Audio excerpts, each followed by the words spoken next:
আরজিকর কাণ্ডের 100 দিন অতিক্রম করেছে, তারপরেও এখনো বিচার পায়নি পরিবার। শনিবার বিচার ব্যবস্থা ও সিবিআই এর ভূমিকার প্রতিবাদ জানিয়ে অভিনব প্রতিবাদ কর্মসূচি আয়োজন করা হলো। কলকাতার আরজিকরের ঘটনায় সিবিআই এর ভূমিকা জানতে চেয়ে এবার পোস্ট কার্ডের মাধ্যমে চিঠি পাঠালো সিবিআই দপ্তরে। জলপাইগুড়ি শ্রমিক কর্মচারী শিক্ষকের যুক্ত আন্দোলন কমিটি 12 জুলাই এদিন বড় পোস্ট অফিস চত্বরে কমিটির উদ্যোগে প্রতিবাদ জানানো হয়। কেন্দ্র ও রাজ্য সরকারের ভূমিকা নিয়ে ক্ষোভ প্রকাশ করলেন আন্দোলনকারীরা।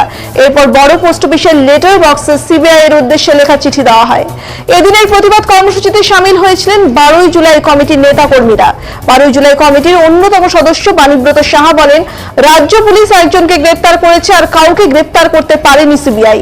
দ্রুত বাকি অভিযুক্তদের গ্রেপ্তার করার দাবি জানাই পোস্ট কার্ডের দাবি লিখে সিবিআই কে পাঠানো হলো।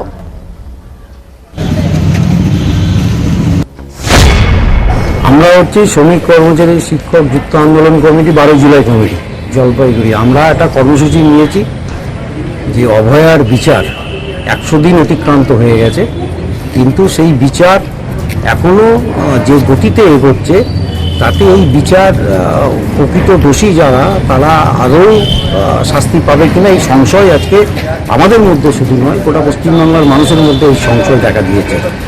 এবং তদন্ত যারা করছেন সিবিআই, তাদের যে ভূমিকা আমরা প্রত্যক্ষ করছি যে একজন যাকে রাজ্য পুলিশ প্রাথমিকভাবে যাকে গ্রেপ্তার করেছিল তাকেই অভিযুক্ত করে তারা চার্জশিট দিয়েছে এবং তার ট্রায়াল শুরু হয়েছে। যদিও সিবিআই বলছে যে আমাদের তো তদন্ত শেষ হয়নি, কিন্তু আমাদের মনে হচ্ছে কোথাও যে এই ধরনের যে নারকীয় ঘটনা আরজিকরে ঘটেছে সেটা কোনো একজন ব্যক্তির দ্বারা সম্ভব নয়।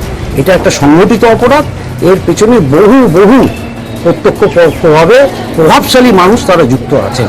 মেডিকেল একটা দাও।